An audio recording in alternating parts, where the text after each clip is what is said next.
O Brasil que não lê é o Brasil que não se escreve. O que está acontecendo com a nossa nação? E por que a busca do conhecimento é tão travado no meio escolar e no meio familiar? Nós já falamos que as políticas públicas deveriam criar um projeto onde pudesse favorecer o estímulo de leitura, não só para as crianças na escola, mas para os pais também poder entender e ser exemplos nessa condução. Mas aonde está o problema? Na falta de produção de livros, falta de editoras, de escritores? Ou o problema está nos leitores? A falta, o interesse de buscar mais conteúdo. Fica comigo nesse vídeo que quero mostrar para você por que essa grade curricular, por que esse currículo educacional ele foi banido das nossas escolas e que se ele tivesse ainda em atividade, o nosso Brasil seria melhor. Gil Souza por aqui, em nosso canal A Beleza da Leitura.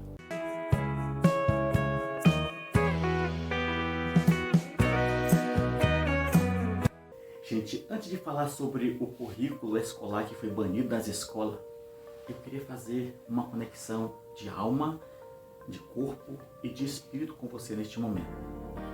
Eu quero dizer para você que a nossa maior felicidade, eu estou falando isso porque eu descobri que a nossa felicidade não está inserido em recursos. É muito bom você empreender, é muito bom você estudar, é muito bom você buscar os seus recursos, isso é importante, isso é uma dádiva de Deus. Mas não está aí a nossa felicidade. A nossa felicidade ela é encontrada por outros meios, por outros métodos. E aqui está a leitura. A leitura ainda é o princípio, é o início para você descobrir que felicidade é essa que o homem busca. E é através da leitura e das pesquisas que esse processo vai acontecer.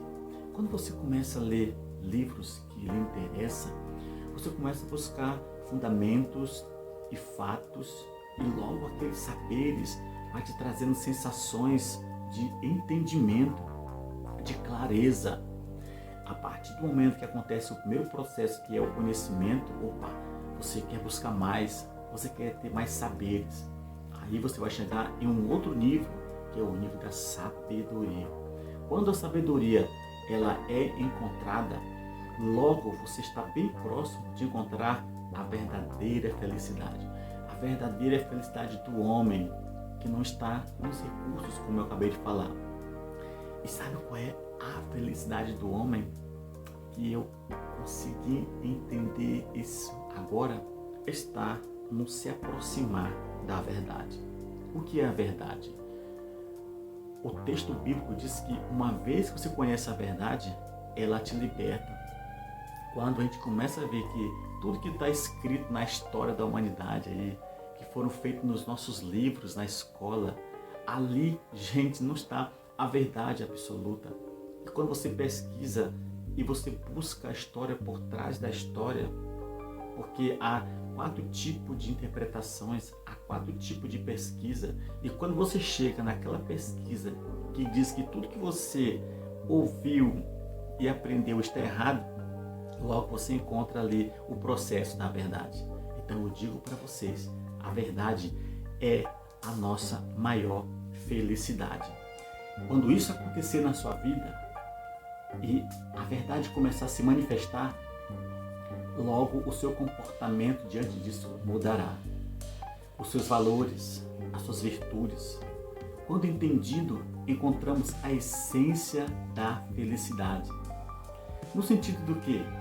O seu dever é cumprido. Em cada decisão nos leva a melhorar mais o eu interior para saber viver uma vida digna de um ser humano. Quando você chega nesse conhecimento através da tua busca dos saberes, logo a tua felicidade é encontrada.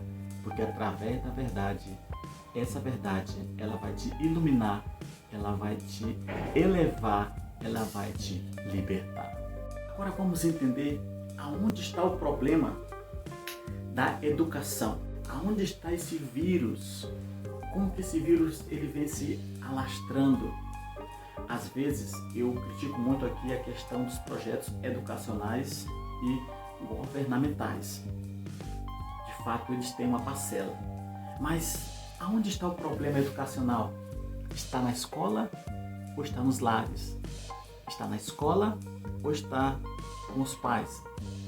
Quando eu comecei a entender que a verdadeira educação se começa na família, ali em casa, e que a escola só tem um processo, que é de escolarizar, que é de auxiliar, eu comecei a entender que quem precisa de uma educação inicial não são as crianças, são as famílias, são os pais.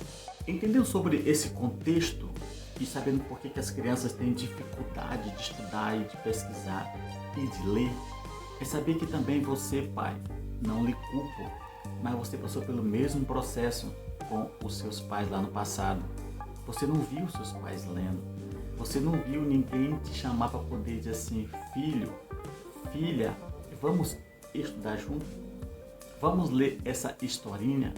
Então, o que está acontecendo com as nossas famílias? Tem alguma coisa tirando esses saberes das nossas famílias. Mas hoje, isso acaba por aqui. Sabe por quê? Porque você vai receber uma informação que ainda é hora de fazer mudanças. Ainda é hora de você, pai e mãe, seja qual for a tua idade, se você for uma pessoa lúcida e ainda consegue ler, você pode conhecer esses saberes, esses conhecimentos, e daí você pode passar eles adiante. Se você ainda tiver filho, se você tiver neto, e assim esses saberes, esses conhecimentos vai preenchendo a mente dessas crianças, e lá na frente essas crianças vão ser pessoas diferentes e vão dizer: eu gosto da leitura porque papai e mamãe, porque vovô e vovó, porque eu via eles estudando, porque eu via eles lendo e eu também quis ler e aprender.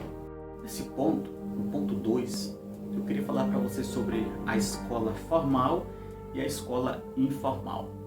A escola formal é todo aquele processo que nós já sabemos: dar banho na criança, alimentar ele ali no horário, pegar sua lancheira e direcionar ali para a escola.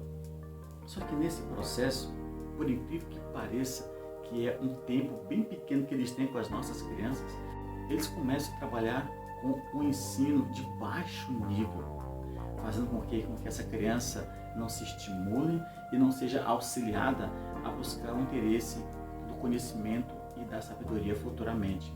Eles já sabem muito bem que fazendo isso, essa criança ela vai depender totalmente do governo.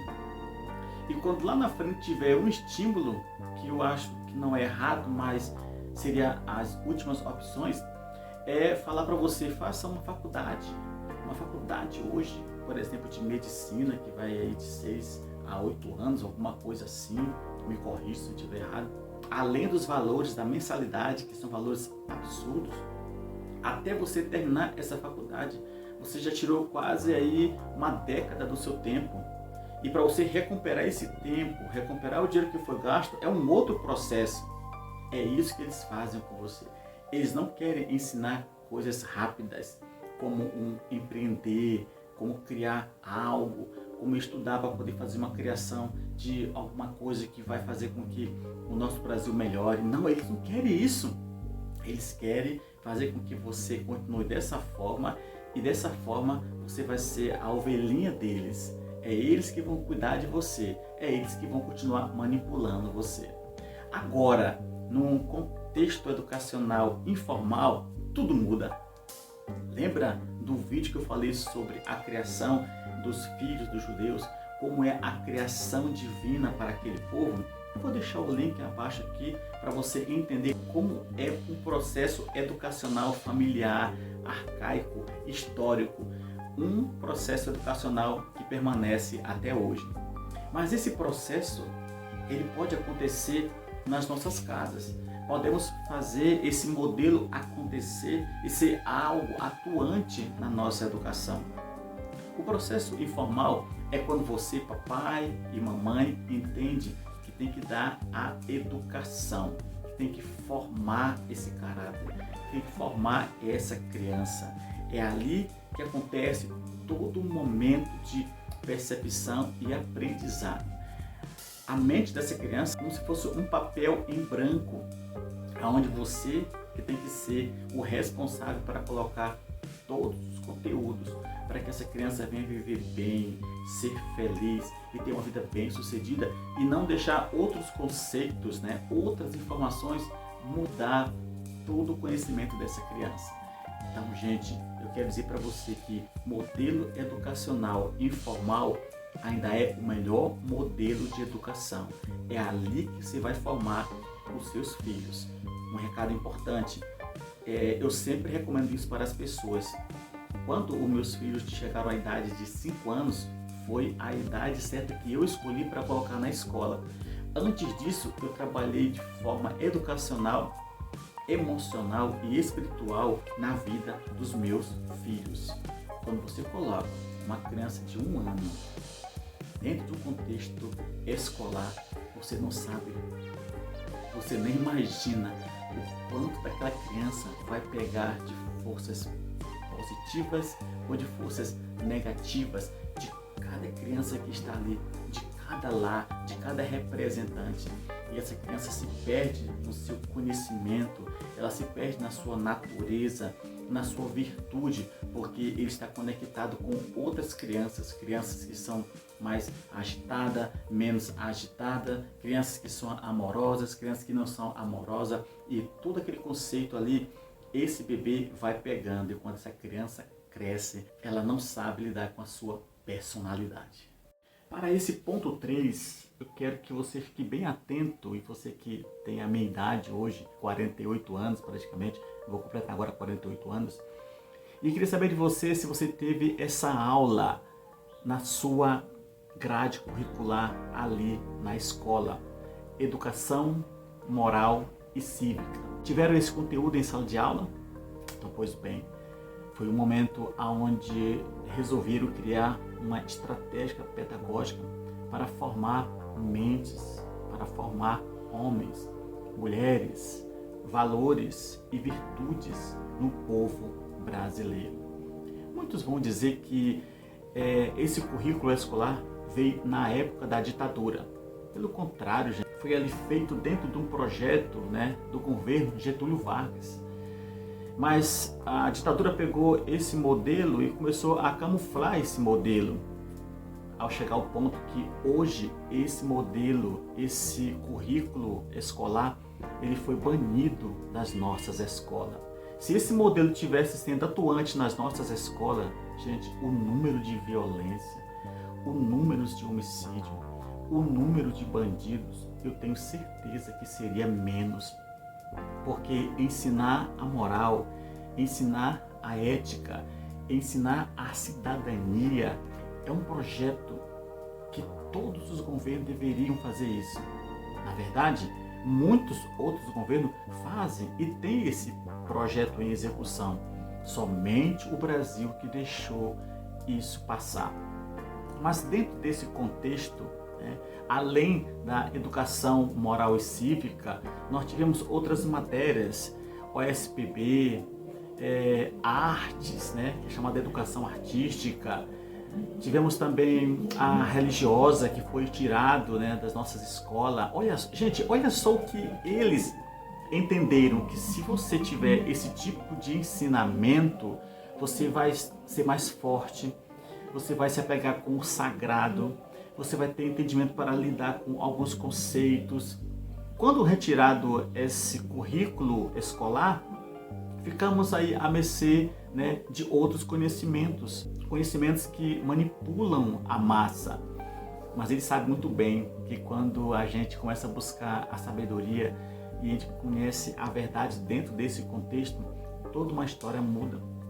Hoje, a internet, por mais que ela seja criticada e tenha um lado sombrio sobre isso, eu também fico feliz porque através da internet, muitos conhecimentos de muitos teólogos, filósofos, sociólogos, pedagogos, eles estudaram bastante e agora estão usando esse meio de comunicação para levar verdades e verdades Só você que não entende isso. Mas hoje esse meio de comunicação está fazendo as pessoas entender que estamos dentro de uma chamada Matrix. Tudo aquilo que era para ser, não é, e agora está sendo revelado.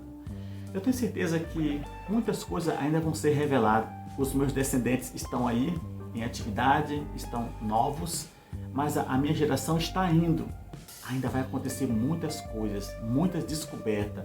E quando isso acontecer, é porque o mundo ele vai entrar em um processo de edificação. O mundo vai entrar num processo de melhora, porque tudo isso que o mundo passa, a violência, as guerras, vai cessar.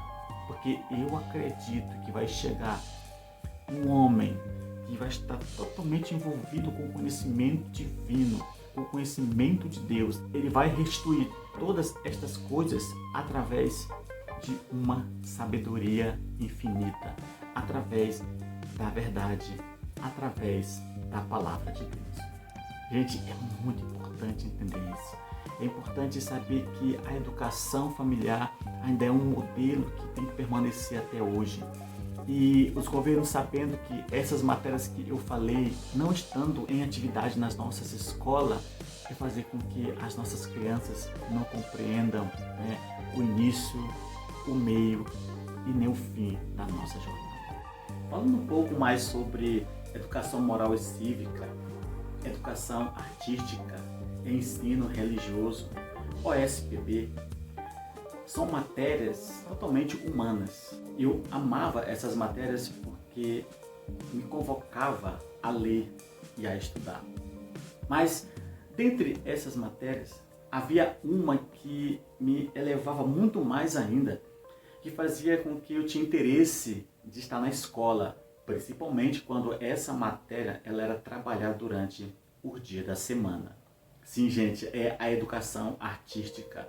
A educação artística fez parte da minha vida há muito tempo. Eu vim de famílias de desenhistas. Os meus primos paternos e maternos, eram excelentes desenhistas. E eu tinha essa prática do desenhar. Você já imaginou se a escola colocasse alguém para trabalhar comigo nesse dom e nesse talento? Talvez o Gil não estaria hoje para trazer essa informação aqui. Mas tudo bem. Tudo isso já se passou. Mas eu quero dizer para você que valorize o dom que você tem. Valorize o dom do teu filho. Comece a observar. E sobre essa arte de desenhar, esse dom de desenhar, eu tenho filhos também que gostam de desenhar. Então é algo perpétuo na minha família. E por incrível que pareça, nós não conseguimos colocar isso em prática. Sabe por quê? Porque dentro dessas matérias que foram citadas aqui, eles já sabiam que isso iria favorecer o nosso intelecto e os nossos saberes. Iria nos influenciar a buscar mais conhecimento. E por isso o banimento dessas matérias. Vocês conseguem entender, pessoal, que se o Gil fosse estimulado, né, a ser um bom desenhista, estaria aqui hoje?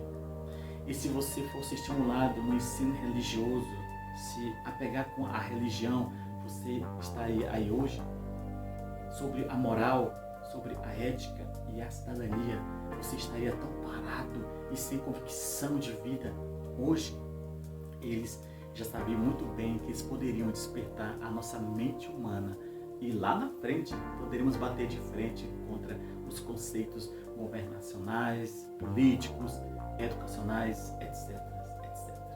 Enfim, eu devo falar que eles podem retirar as grades curriculares, tirar todo tipo de informação que é útil para a humanidade, mas eles não podem retirar de maneira nenhuma a educação familiar, que ainda é a maior educação de todos os tempos. É a educação da tua casa, é a educação onde você vai transmitir de forma oral e escrita tudo aquilo que o seu filho precisa saber para andar nesse mundo tão complicado que é.